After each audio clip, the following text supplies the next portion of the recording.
Good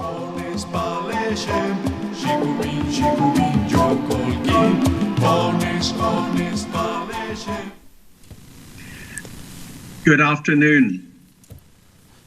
I hope everyone can hear me. My name is Peter Wise-Jackson, and I'm president of the Missouri Botanical Garden. I'm delighted to welcome you virtually to the Missouri Botanical Garden. We certainly appreciate having you all here today to attend the 34th annual John Dwyer Lecture in Biology. For the first time, the lecture is being held virtually. I regret that in these difficult times of the pandemic, we cannot have you all here in person at the garden, but I hope that in 2021, we will be able to gather again for next year's lecture. The annual John Dwyer Lecture in Biology honors the memory of Dr. John Dwyer, a professor of biology at St. Louis University and a research associate of the Missouri Botanical Garden. We are particularly pleased to have members of the Dwyer family with us today, and indeed, Dr. Jerry Dwyer is present in person at the lecture in the garden. The garden is proud to host the annual John Dwyer Lecture in partnership with St. Louis University. For us, it is always a highlight of our annual program when we welcome distinguished speakers to the garden. Today, our lecturer is Mr. Alan Moss of St. Louis University, who will speak about the ecological history and botanical history of the Himalayas. I do want to mention that the Dwyer Lecture in 2021, next year, will be on a similar Himalayan theme and will be delivered by Mr. Seamus O'Brien of the National Botanic Gardens, Kilmacurra in Ireland. He will talk about following in the footsteps of Sir Joseph Hooker in his Himalayan travels. Please look out for an announcement on the 2021 date of that lecture. Before we hand over to Dr. Peter Bernhardt of St. Louis University, who will introduce the speaker, I want to say that this may be the last time that Dr. Bernhardt will be the organizer of the Dwyer Lecture for St. Louis University. On behalf of the Missouri Botanical Garden, my thanks are due to him for all he has done to support this annual lecture over the last 3 decades. But first, before Dr. Bernhardt introduces the speaker, I want to welcome Dr. Jerry Dwyer to say a few words. Dr. Dwyer. Thank you, Peter. Welcome to the John Dwyer Public Lecture in Biology. I am Dr. Jerry Dwyer, youngest son of Dr. John D. Dwyer. On behalf of the Dwyer family, I would like to say a few words. Our father was a world-renowned botanical researcher and scholar, and in the May of 1987, he retired from St. Louis University. In honor of his work in the field of botanical research, our family established this lectureship, and today is the 34th annual lecture. The lecture topics over the years have covered from the life in the treetops to the historic countryside of the Saxon villages of southern Transylvania and the web of life in amber. Even a Jurassic Park consultant has been a speaker. Recipients have been from throughout the world, including Ireland, Australia, Israel, and the United States. Researching to find the perfect speaker and recipient of the John D. Dwyer Lectureship over the past 30 years has been a daunting task and has been mostly the responsibility of one man, Dr. Peter Bernhardt, retired professor of St. Louis University, PhD from the University of Melbourne in Australia. Although Peter just recently retired from St. Louis University, he continues his botanical research and papers through the Bernhardt Muir Lab with Dr. Retha Edens-Muir, with colleagues at the Missouri Botanical Garden, the Missouri Department of Conservation, and the Anderson Prairie Reserve in Welda, Kansas. Thanks to Dr. Peter selfless service and dedication over the past 30 years as the manager of this lectureship, it has grown in stature and has become a prestigious award in the world of botanical researchers and academia. The lecture today is Peter's last official act as overseer and manager of the John Dwyer Lectureship. Dr. Bernhardt, on behalf of the Dwyer family and my brothers, we thank you for your years of service in honor of our father's botanical research and his career. We similarly appreciate all of your time and dedication. The family would also like to thank St. Louis University, the Missouri Botanical Garden, Dr. Peter Weiss Jackson, for their continued support of the John Dwyer Public Lecture in Biology. Thank you all. Now I'd like to invite Dr. Peter Bernhardt to come up.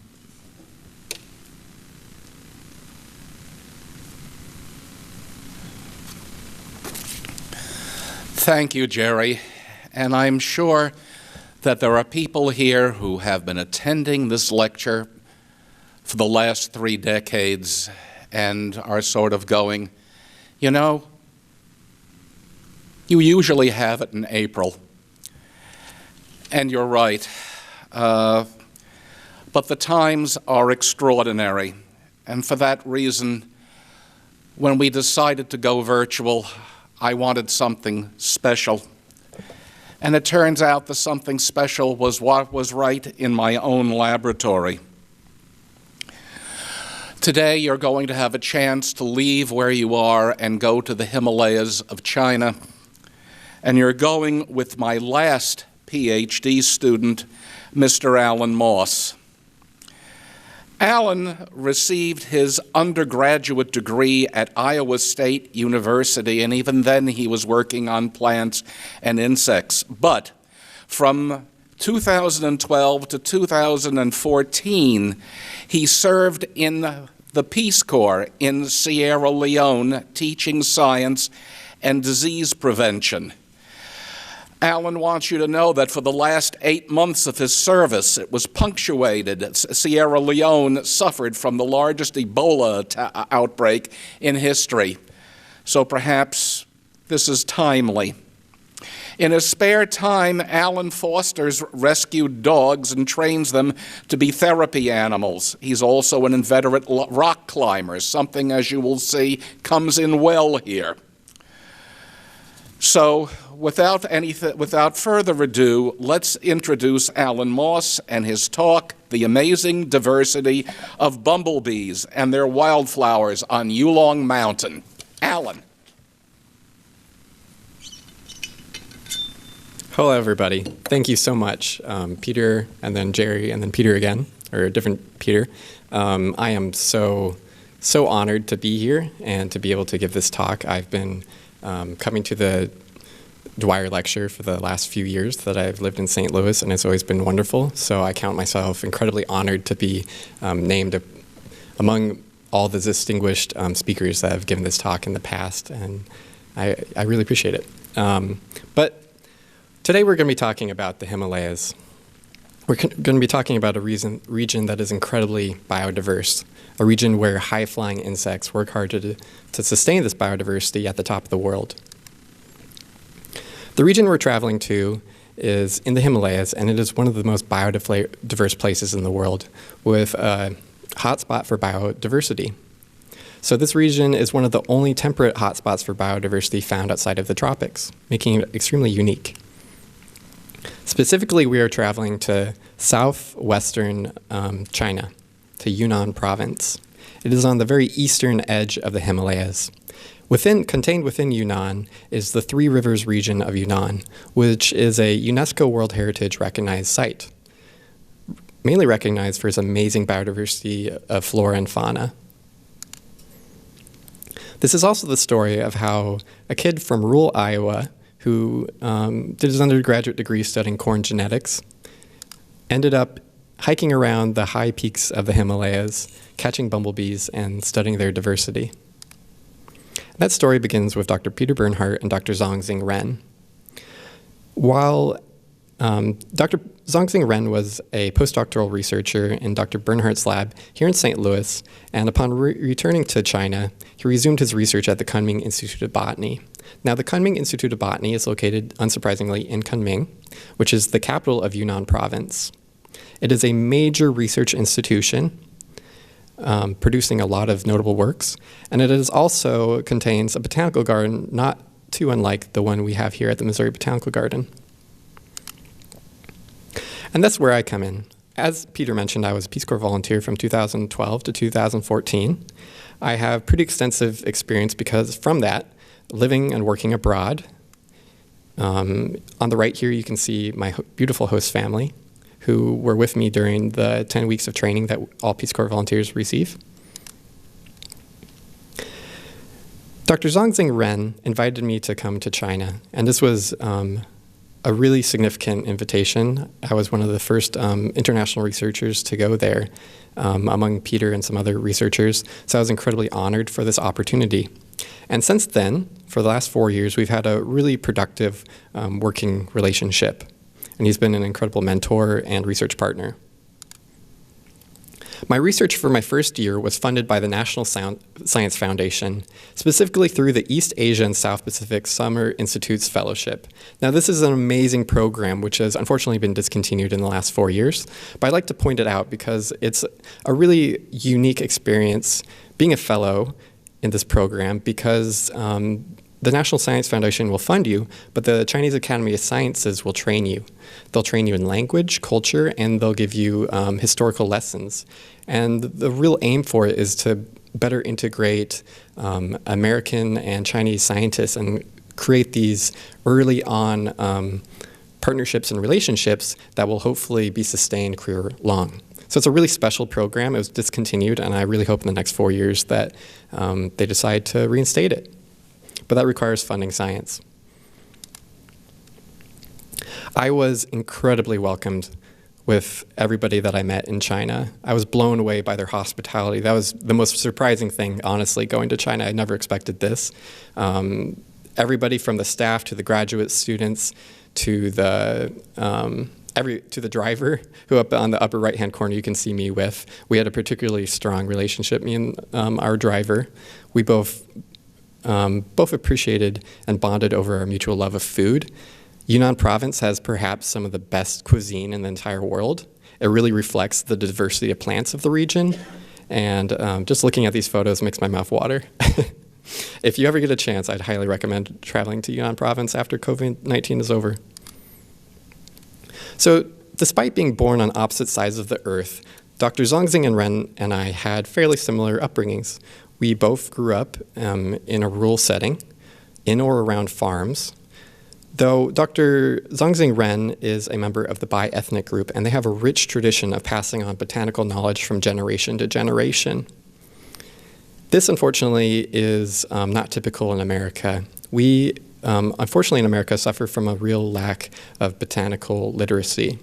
Botanical illiteracy is a real problem here that I hope we'll work to correct. And I know the Missouri Botanical Garden is working hard to correct everyone's botanical illiteracy. So let's compare and contrast Yunnan and Iowa. Well, first off, Yunnan is incredibly mountainous. Iowa is covered in plains. Yunnan has received relatively little formal study compared to Iowa, which has been much more extensively studied. And here's the largest difference between the two. Yunnan is rapidly changing. Over the last 40 years, China has lifted 850 million people out of extreme poverty. 850 million people, almost 1 billion people have been lifted out of extreme poverty. This is incredible and unique change that the world has never undergone before. And with this change, unfortunately, can come some side effects. Not to diminish the amazing benefits of lifting all these people out of the poverty, it's just important to also understand what are the consequences of this rapid change. In China, they add 10,000 kilometers of road a year for the last decade, which is about 6,000 miles for us Americans who don't understand kilometers.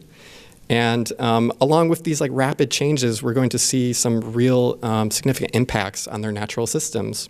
So that's why research like mine is so important, because it's really important to chronicle China's really immense botanical treasure. And the more we can chronicle it and understand it right now means that potentially maybe we can lessen the effects of this rapid change that is currently happening in China. We can lessen the negative effects, and we can make it more sustainable for the future so that all of these people that are being lifted out of the poverty still have a natural countryside that has a healthy ecosystem. You can contrast this to Iowa, where we've already gone incredibly rapid change. We're probably the most, by land use, most changed place in the entire world. We've destroyed 99.9% of our native prairies. We only have 0.1% of our native prairies remaining. These native prairies used to cover the entirety of Iowa, but they're almost all gone. And what has mostly replaced them are these massive farms. Now, these massive farms have created the breadbasket of the world. So it's extremely positive because feeding people is obviously essential, but also essential is restoring or is maintaining these natural ecosystems where we get significant ecosystem services from. Growing up in Iowa, there were several 100 and 500-year floods that I lived through.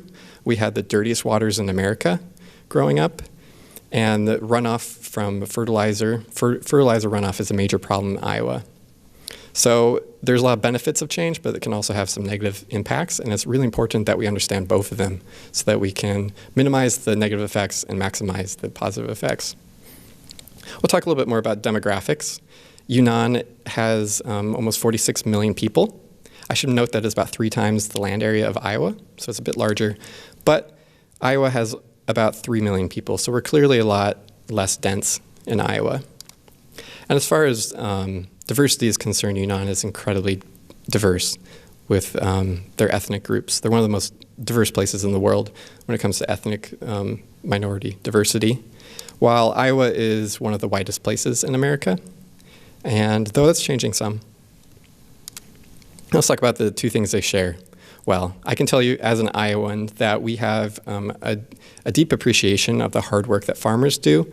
I always noted the passing of time by the height of the corn from the field across from my house. I think a lot of people in Yunnan have a deep respect, a lot of times from their growing up from their grandparents of plants. We both depend heavily on the diversity of bees doing hard work of pollination. And we're also both undergoing these massive effects from climate change. These can affect agricultural systems, and they can also impact ecological systems in major, major ways. So there are more than 25 different ethnic groups in Yunnan. We're going to take a close look at the Nashi people, however, because they are the largest ethnic minority group around the area where I do my research.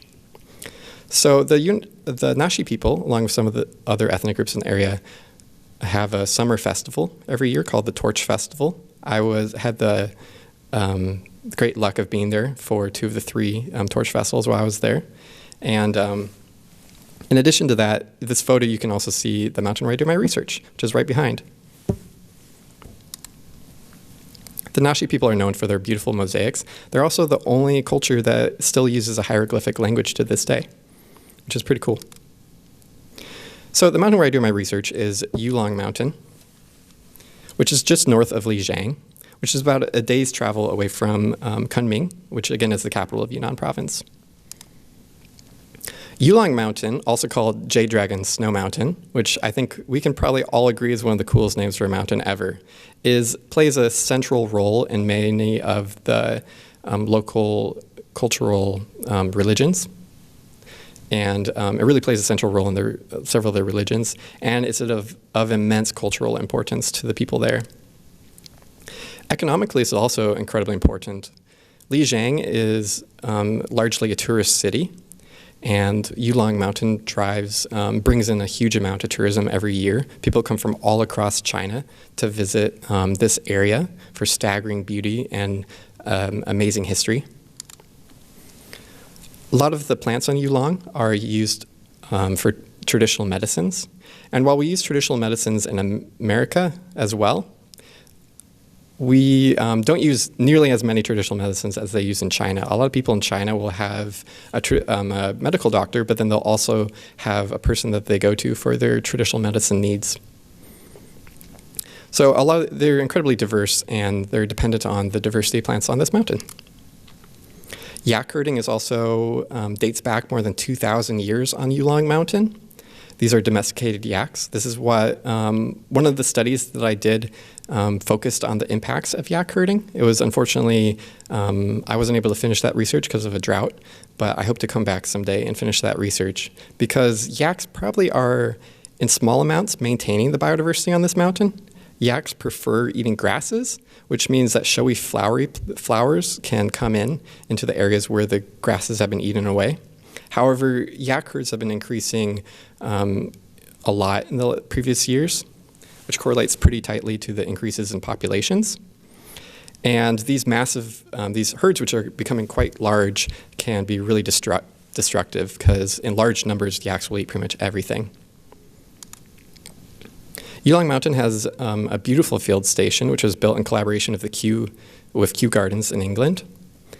This field station was my home for the last 3 summers.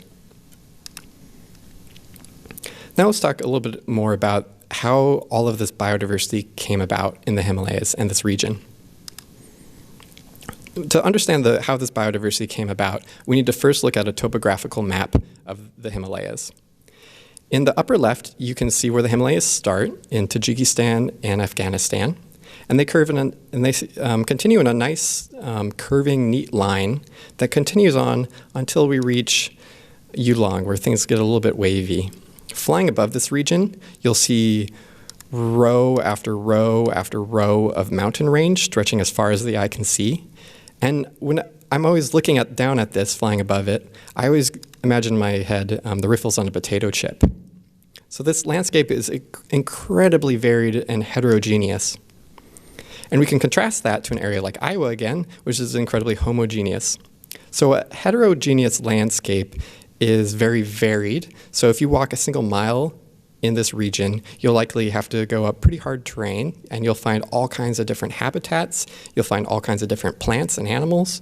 It'll be extremely varied. If you're taking a walk in Iowa, which I've grown up doing a lot of, going a single mile, you're not going to see a lot of variation. You're going to have a fairly similar landscape, and the plants and animals are probably going to be fairly similar. So there are 2 concepts that lead to these massive amounts of biodiversity in these heterogeneous landscapes. The first is species isolation. All of these blue dots are representing single members of a collective species. And these wavy lines are going to represent mountain ranges. As you can see, these mountain ranges have divided the single species into several different smaller groups. Now, individuals within this individual populations are going to have a really hard time traveling from one population to the other because they have these massive mountains in between. Now, over time, due to concepts such as genetic drift and due to specific adaptations for the specific micro-habitats of the regions, you're going to see them start to diverge and speciate. Over time, they'll create whole new species, and this is called speciation. Now, the other concept has to do with niche diversity. In a heterogeneous landscape, again, this is showing a mountain, you're going to find at the base of the mountain near tropical species, like bananas. And as you travel up the mountain, you're going to see different plants that have different adaptations for different habitats. In the upper right, you can see a small member of the sunflower family, Asteraceae. And it is, as you might notice, it's growing only a couple inches from the ground. So this is an adaptation that keeps it from losing all of its heat. So that's an adaptation for cold and windy environments. Now let's talk a little bit more about bumblebees, which is my study organism, and a really fascinating set of species. So why do I do this research studying bumblebees? Well, many of you probably don't know, but most pollinators are bees, and there are over 20,000 species of bee. I hope you all go away, if you're going to leave with any remembering anything from this lecture, I hope you remember that number, 20,000 different species of bee. That is just incredible, incredible diversity. And many of you might not know that most plants are actually pollinated by animals, and bees in particular make up the majority of these pollinators. So if you like plants, you have to like bees too. Bumblebees especially are really proficient pollinators due to several adaptations and features. Most bumblebees are eusocial, which makes them really good pollinators because workers have to go on these long foraging bouts to collect lots of pollen and nectar for their nests. While you can contrast this to something like a fly, which might go out and collect some nectar, but once its belly is full and it has enough for itself, it's going to stop. So they're not going to have as many potential chances to collect, to do pollination. They also have, bumblebees also have amazing adaptations for cold weather. We're going to be taking a special look at that because it's one of my favorite aspects of bumblebees. So that makes them able to pollinate at these high elevations where few other insects can survive. They're also incredibly hairy and fuzzy, and we'll talk about how that makes them really good at pollinating too, a little later. So why go to the Himalayas? Well, as I mentioned before, it's incredibly diverse. Also, China has half the world's species of bumblebee. There are about 200 species of bumblebee worldwide, and about 100 of them are in China. China's the center for divergence. The Chinese Himalayas are the center for divergence for bumblebees. And much less is known about Asian bumblebees, even though there's this amazing diversity of them. Much less is known about Asian bumblebees compared to North American and European bumblebees. So let's talk a little bit more about their thermoregulatory adaptations, which is one of my favorite subjects, and I hope you all come away really appreciating this as well. So when you think about a bumblebee, you're probably thinking about a humble bee that is quite large, that is furry, probably making a buzzing sound that is going around your garden, going from plant to plant. So that buzzing sound that they create is actually an adaptation to maintain their body temperature. Bumblebees' thoraxes, and the thorax is the center section of an insect. So bumblebee thoraxes are about 2/3 full of these large wing muscles that are used to power their powerful wings. Bumblebees have these really cool adaptation where they can actually detach their wing muscles from their wings inside their bodies and vibrate them independently to create this buzzing sound. Now when they do this, kind of like when you're shivering when it's cold, it will produce heat inside your body. So they'll do this to warm themselves up. So bumblebees actually have to have an internal temperature around 95 degrees Celsius or Fahrenheit to fly. So between 30 degrees Celsius to 45 degrees Celsius. So that's quite warm. Now to maintain this heat, they tend to be large and they tend to be hairy. And as I'll show later, being large and hairy is a really effective way to maintain heat for longer periods of time.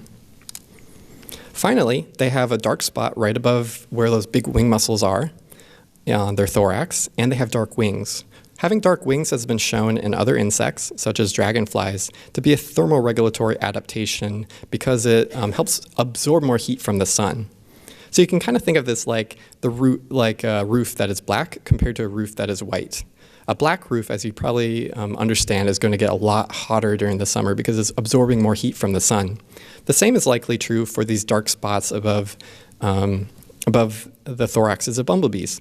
Bumblebee colorations tend to vary quite a bit, but we almost always will see this dark spot above their thorax. So I mentioned that being large and hairy or fuzzy makes you a really good pollinator. And let's talk about why that is. Well, on the left, we have a photo of Barbara. She's a dog that lived at the research station, and she was a really amazing dog. She accompanied me on almost all of my hikes, many of them otherwise solo, during my travels. And as you might note, she has very short and smooth hair. So after a day of traveling and hiking around, she would come back pretty much as clean as she left, without very much dirt or seeds or twigs or anything else on her fur. Now, here are a couple dogs that were living that still live at the base of the mountain in the village. I took them on some hikes as well, though not as long. And after even a short 10-minute hike, they would come back completely covered in mud and twigs and seeds and everything. So a bumblebee is like these two dogs on the right. They're big and hairy, and you can imagine like this big furry bumblebee going through this flower and picking up almost every little bit of pollen in it. Now, Barbara on the left is more like something like a beetle, which tend to have these smooth exoskeletons. So a beetle traveling through a flower is going to pick up less pollen. They'll pick up some, but not as much. So understandably, a lot of us thought that bumblebees were going to be extremely important pollinators on Yulong Mountain based on our knowledge of bumblebees, but I wanted to confirm this. So during part of my 2017 field season, I did a short pilot study where I collected every single insect that I observed on meadows from the base of the mountain all the way to the top that were showing foraging behavior on the flowers. So they were going onto the flowers and they looked like they were looking for nectar or pollen. I would catch them and then identify them, and this is what I came up with. You can see in the upper right, these are bumblebees. They make up the largest section of total animal visitors to flowers.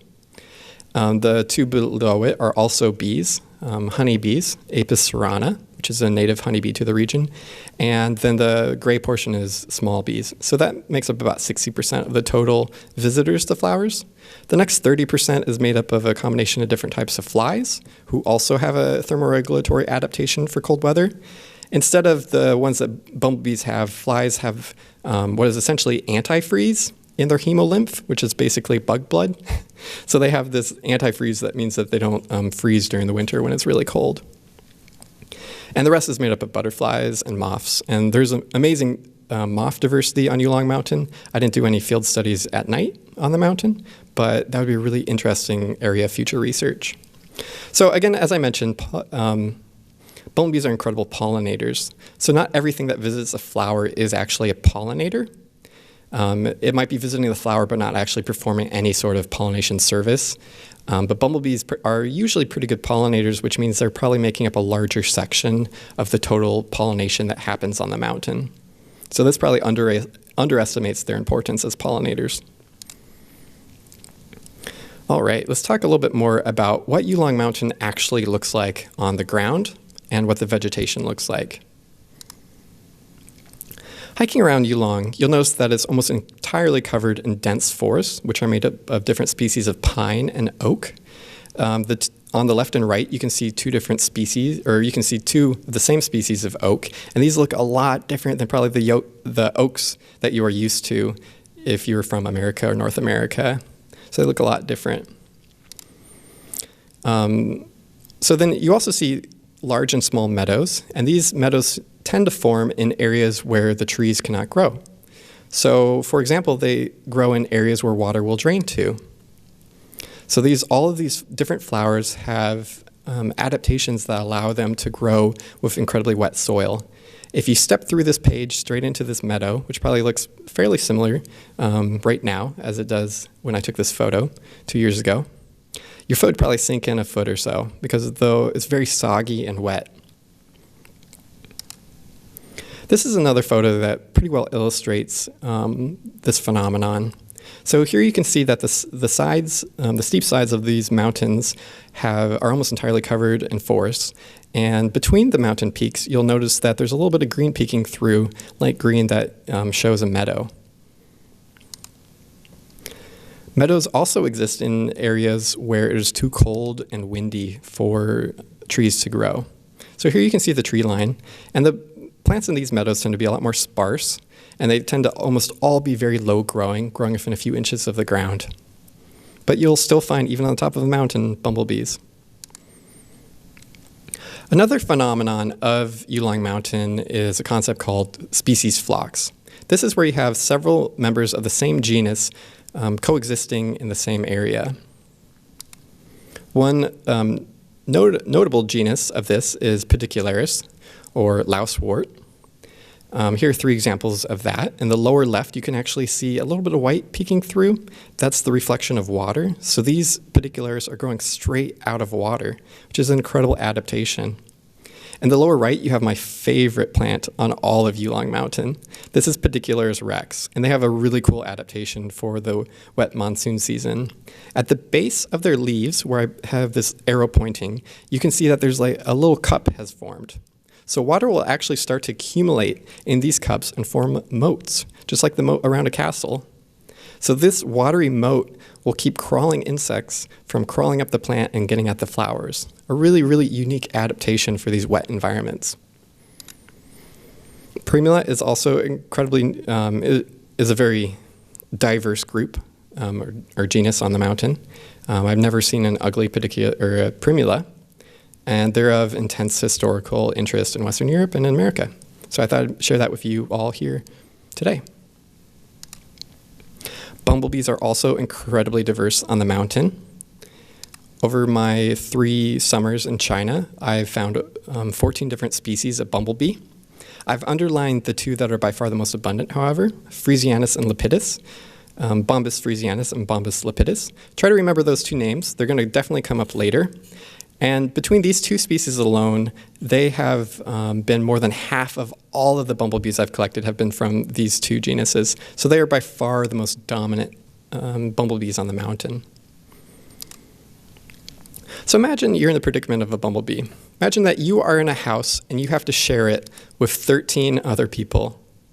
How are you going to share a house with 13 other people and not go crazy? Especially, this seems like a nightmare scenario during COVID especially, I imagine. Well, you might share the fridge. To keep people from fighting over the fridge, you might say different people can eat different types of food. You might have a few people that are only allowed to eat pizza and a few people that are only allowed to eat tacos. You might also divide up the different times of the day when people are allowed to use the house. So different people might be able to use the house in the morning, and different people may be able to use the house in the afternoon. You can also divide the space in the house up itself. So you could say some people are allowed to live in the basement, some in the living room, and some in the attic. So this is actually, it's actually the central idea of my dissertation. There's a central topic, is what are the different ways that bumblebees are able to decrease direct competition, leading to this amazing diversity on the mountain? Well, one of the first ideas is perhaps they're dividing up their diets. So maybe a few bumblebees are eating and foraging from different flowers. So they're dividing up the meadows into different flowers that they're eating from. There's also different time periods. Bumblebees are typically only active a few weeks of the entire year, and they're dormant for the rest of the year. So maybe they're dividing up the different times of the summer when they're active, so that they're all not coming out at the same time. Now, next to this is a term called phenology. Phenology, for those of you who don't know, means biological timings. We can think of phenology on many different time scales and in many different ways. You can think of it on a short time scale of a single day, when perhaps you get sleepy at the same time of day, maybe right after lunch. Or you can think of it on a longer time scale, such as birds flying south during the winter or bumblebees emerging at the same time every year. Finally, we can look at habitat. Maybe these bumblebees are existing in different meadows at different elevations. And if they're existing in different meadows at different elevations, do they also have different adaptations for these meadows and these different elevations? As you go up the mountain, the environment changes a lot, so maybe the bumblebees are changing a lot too. So these are the 3 big areas of my dissertation that I'm looking at, and we're going to go into all of them right now. But let's talk about how I actually did this research. Well, the first thing I had to do was put on a bunch of sunscreen, because for most of you might not know this, but when you're on top of a mountain, there's very little atmosphere between you and the sun to absorb the ultraviolet radiation, which means you can get fried very quickly if you don't have plenty of sun protection. I'd also put on some hiking boots and a rain jacket because it was monsoon season the 3 summers while I was there, and it rained almost every single day. And I also grabbed a butterfly net, and I'd start hiking to different sites. Here it shows a human-made trail. This one was a little treacherous, but not as treacherous as the not human-made trails that I took a lot of. They could be pretty treacherous, especially since it was monsoon season and raining a lot. But I survived. At the different sites, I would then go and collect bumblebees. From every bumblebee I would collect, I would record the plant that it was foraging on. I would record the site that it was collected at, the time of day, the time of year. And then I would then go to the next site, and then I would hike to the next site.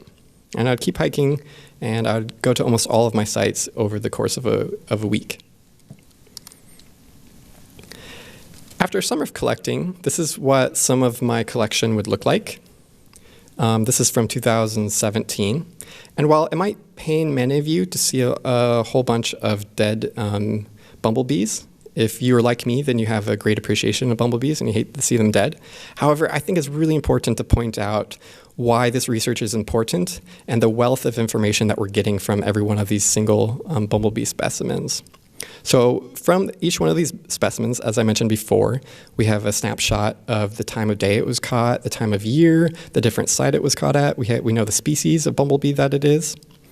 And then we also have other information. I took a whole host of different morphological measurements from every one of these bumblebees, and I also collected the pollen from them. In addition to this, this forms a snapshot of what the environment looked like when these bumblebees were collected. And these collections are preserved for decades, if not, it's not uncommon to have a collection of insects that dates back more than 100 years. A lot of larger institutions easily have insect collections that date back that far. So this really is going into the historical record. And especially considering that climate change is rapidly changing this environment, unfortunately, a lot of these species of bumblebee are probably not going to be here anymore. And if they are here, they're probably going to be in lower abundances, and they're probably going to be occurring at different times of year. So it's really important to understand how these populations are changing over time. So that's why these populations are being collected. I stopped collecting queens, I should also mention, after the first year, because I really didn't want to overly deplete these populations. So I would only collect workers from 2018 to 19. So as I mentioned before, I removed the pollen from all of these bumblebees. I would then stain it pink, as you can see here. And you might be surprised, because a lot of people haven't seen pollen under a microscope. Pollen is incredibly varied in size and shape, has all kinds of different morphological features. And these different shapes and morphological features form a sort of fingerprint. So we can identify pollen based on its shape and size. And we can then identify it. So I could wash the pollen off the bees, and then by using reference slides such as these, I could identify all of the pollen that bumblebee had collected. So this really formed then a record of all of the plants that the bumblebee had been to. So while I only recorded the plant that it landed on when I caught it, I then had this history of all the plants that it was going to before. From this, I was able to create a pollination network. A pollination network is a way of visualizing the complex interactions in a pollination environment, all the complex interactions of pollination. So on the left, you'll have all the animals that are doing pollination. And on the right, we'll have all of the plants. So I should also mention that pollination networks are a really fascinating and fairly new topic in ecology. I could give an entire talk on it, and I have in the past, but I'm just going to do it really briefly today. So after you have the two animals on one side, plants on the other, you'll then start drawing lines between the two. Every single line indicates a pollination interaction that is happening between the two species. So over time, after you have enough records, these can get extremely complex, and they can look like a spider web. But by looking at the actual mathematical structure of these networks, we can actually gain a lot of really important information. We can understand our plants and animals generalists or specialists. We can also understand, by looking at the structure of the network, how strong it is. So if you have two networks side by side, based on their structure, one might be extremely resilient. So if a few species go extinct, it might be last and change. And if you have another one, if you remove a single species, the whole thing might collapse like a house of cards. So that's why studying pollination networks is so important. So here's an example of what the pollination network looked like after one of my years of research. On the left, we have different species of bumblebee. On the right, we have different plants that they were carrying pollen from. So every one of these lines indicates an interaction. Specifically, it indicates that the bumblebees on the left were carrying pollen from the plants on the right. Now, this one is a little bit different from the last one because some of these lines are thicker and some are thinner. The thicker lines indicate the number of interactions recorded.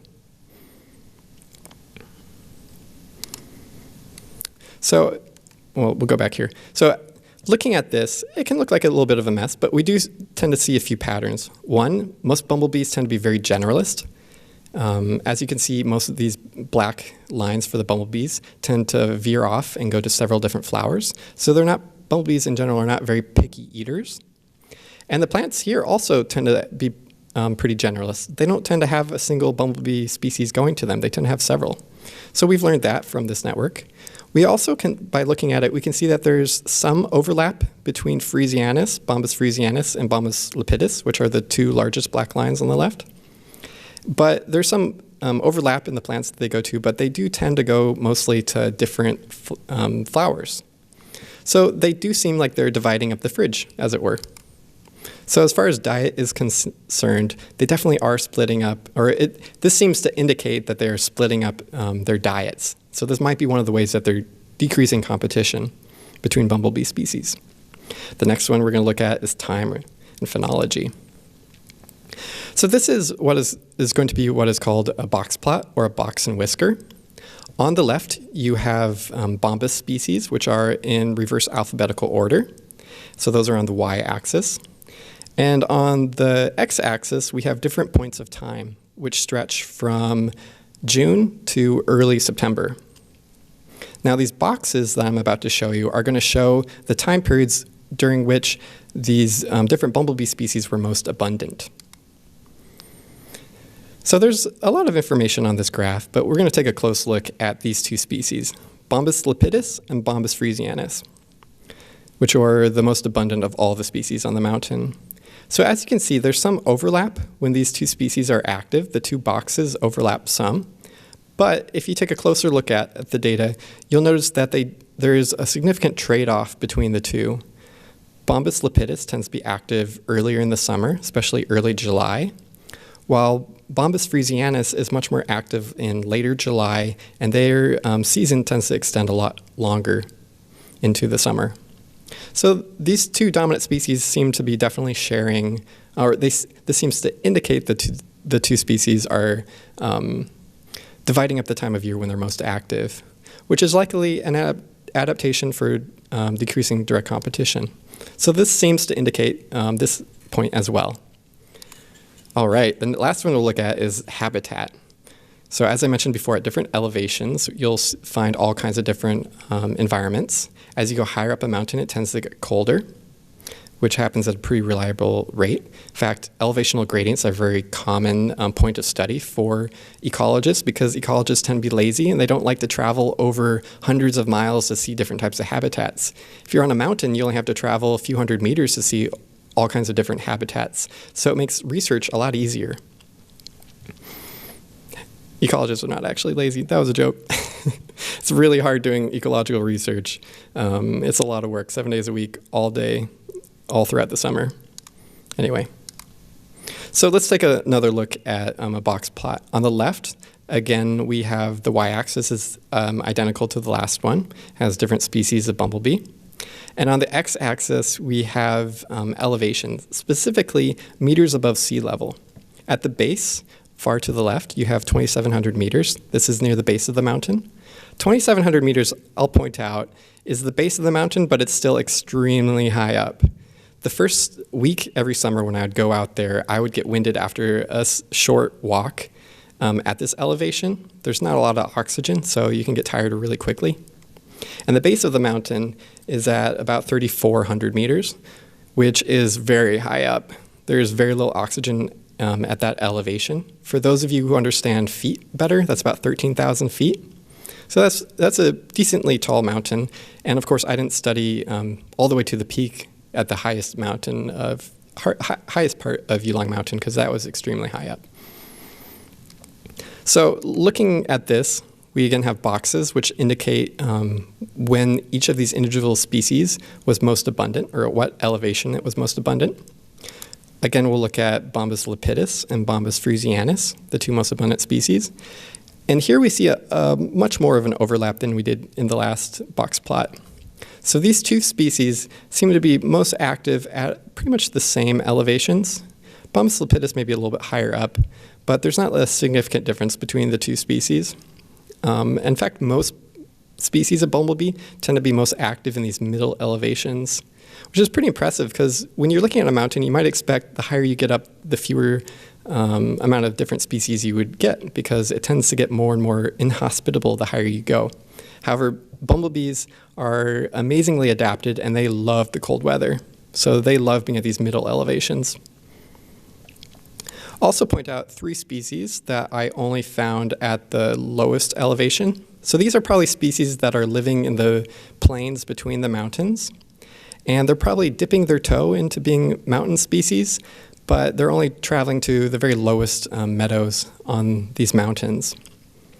You also notice there's a couple other species here that tend to be at lower elevations, between 27 to 3,000, 3,000 meters. And there does seem to be some differentiation in elevation, is what we're getting from this. So we'll give it a smaller check mark this time. But now let's look at adaptations, which are really cool and one of my favorite subjects. Are these bumblebees different at these different elevations? So we're going to for this, I first wanted to understand, is being larger actually mean that you're going to be able to retain heat for larger periods of time? Most of the people would probably assume yes, but I wanted to actually look at it and not just make an assumption. So for this, I took bumblebees, which had been recently euthanized, and I heated them up to 45 degrees Celsius, which is the maximum temperature that bumblebees can fly at. And then I stuck a thermometer into the center of their thorax, and I allowed them to cool down until they reached 30 degrees Celsius. And I recorded the amount of time, or under here it'll be heat retention time, that it took them that they stayed between these two temperatures at which they could fly. And what we found was a very tight correlation between the two. Being larger definitely seems to indicate that you're able to retain heat for longer periods of time. Definitely seems like this is a positive adaptation for heat retention. So we'd expect perhaps that bumblebees at higher elevations are going to be larger from this information. I also looked at some other morphological traits that all had to do about the wing size and the body size. I looked at tongue length, which has to do, correlates to how generalized or specialized they are. Short-tongued bumblebees tend to have shorter, or tend to be more generalist, while long-tongued bumblebees tend to be more specialized and tend to only go to flowers with longer tubes. And I also looked at darkness, specifically wing and thorax darkness. I did all of this work my final summer, or I did all of the work I did my final summer was primarily on this morphological research, and it was done with the help of Ann Beeman, who you can see in the back. She's an undergraduate researcher at St. Louis University, and we were able to scrape together a few grants and a little bit of funding from my department to fund her travel to China with me. It was a really amazing opportunity. She's a fantastic researcher, and I couldn't highly recommend her enough. So you can see here in the background, she's using some calipers to take some morphological measurements. From this photo, we took photos of every single bumblebee that was collected. We took a photo of its back and of its wing, as you can see here. We then used some image processing software, ImageJ, which is image processing software that was developed by the NIH. And from this, using the software, we were able to determine the average darkness of their wings and of their backs. And we're also able to do some more, really fine-tuned morphological measurements using the software as well, which is really nice. So our results are going to be shown here in a principal components analysis. A principal components analysis is a way to take really complex and varied data and show it and to show the major patterns that have emerged from it, a way to visualize the major patterns. So from this, I'm going to want you to take a close look at the green triangles and the blue squares. So these indicate, the blue squares indicate specimens that were collected at higher elevations, and the green triangles indicate specimens that were collected at middle elevations. So their position in this principal components analysis indicates how varied they are. So the farther apart two dots, the more different their total morphologies are. As you can see here, there's a lot of overlap. Now this overlap indicates that there's not a lot of variation between bumblebees that are found at these middle elevations compared to these at higher elevations. So why is that? Why aren't we seeing different morphologies at higher elevations? Well, the example I use for understanding this has to do with cars. So if you're driving around a regular road, you'll probably see all types of different and shapes of cars around. So they have all kinds of different morphologies. So this is kind of like regular bees. In a less extreme environment, you'll see really varied types of bees. Now when you get to a racetrack or the top of a mountain, you're going to see the really extreme morphologies. All of these sports cars have extremely narrow, streamlined designs. and they're really highly adapted for the environments, the same way bumblebees are. Now, a sports car is already extremely streamlined, and there's not much you can do to a sport car to make it more adapted for a racetrack. It's already about as aerodynamic as it possibly could be. The same is likely true for a bumblebee. When you're already at peak morphology, external morphology, there's probably not a lot more you can do to change and adapt to be able to survive at higher elevations. So as far as habitat is concerned, we have, they do tend to be at different habitats, but as far as adaptations are concerned, we don't tend to see different adaptations for different habitats. Uh-oh. Okay, there we go. So what have we learned? Well, there are three major points I hope you took away from this talk. The first is that the Himalayas are incredibly diverse, both in their native populations and also in their flora and fauna. Second, bumblebees are very important. I hope you all learned that, and we'll share that with all your friends and family so that they all know that if you see a bumblebee, you should maybe give it a thanks and maybe plant some native flowers that it can go and visit in your garden. And third, there are a whole lot of different there's a diverse combination of factors that are leading to increased diversity of bumblebees and that are decreasing competition between individual bumblebee species on the mountain. So all this work was thanks to my advisor, Dr. Bernhardt, who's recently retiring right now. He's done research in this region. I'm really building on the work of him and my Chinese collaborator, Dr. Zhongxing Ren. And if you're you might be interested to know that we're certainly not the first Western researchers to come to Yulong Mountain and do research. Before us was Joseph Rock and also Father Delavay. So if you want to learn more about the mountain, you might want to check out some of the works and collections that they've done. Now I have a huge amount of people to thank. I have my three collaborators, Dr. Bernhardt, Dr. Camillo, and Dr. Zhongxing Ren. They've all been instrumental in helping me. I'd like to thank Anne Beeman, who was of incredible help for me in my final summer. Really excited to see where her career takes her. I'd like to give a special thanks to people at the Missouri Botanical Garden, in particular David Bogler, Dr. David Bogler. So our biology building kind of burned down, or at least the labs were mostly destroyed in a large fire my first year here at St. Louis University. So the Missouri Botanical Garden, having it as a resource here was invaluable. Dr. Bogler helped me get set up in the laboratory here on the grounds of the Missouri Botanical Garden, and his expertise and his help and being able to use the laboratory was why I was able to do all this pollen work. I'd also like to thank Dr. Robbie Hart, who does research in the Himalayan region as well. His research takes him all over the Himalayas, and he looks specifically at the effects of climate change, and he does a lot of work with ethnobotany as well. And then I'd like to thank my primary funding agency, which was the National Science Foundation. They gave me by far my largest fellowship during my research. Hopefully that gets reinstated in the next 4 years. It's a really important program. Also like to thank all of the people at the Cunningham Institute of Botany, who again, I was blown away by their hospitality and help. Whenever I needed a plant identified or I needed help, or I was lonely because I'd been hiking around a mountain all day, they were always lended an ear, and they're always really friendly, and they're all incredible, incredible researchers. And I really hope that my research over the last 4 years has done a little bit of help to establish a more firm partnership between St. Louis University, the Missouri Botanical Garden, and the Cunningham Institute of Botany. International collaboration is incredibly, incredibly important in science. Science is not done in a vacuum. It's not done in a single country. It's done by taking experts from around the world and putting them oftentimes in the same room and seeing what comes out of it. So with that, I would like to thank you all for listening and for your attention. And yes.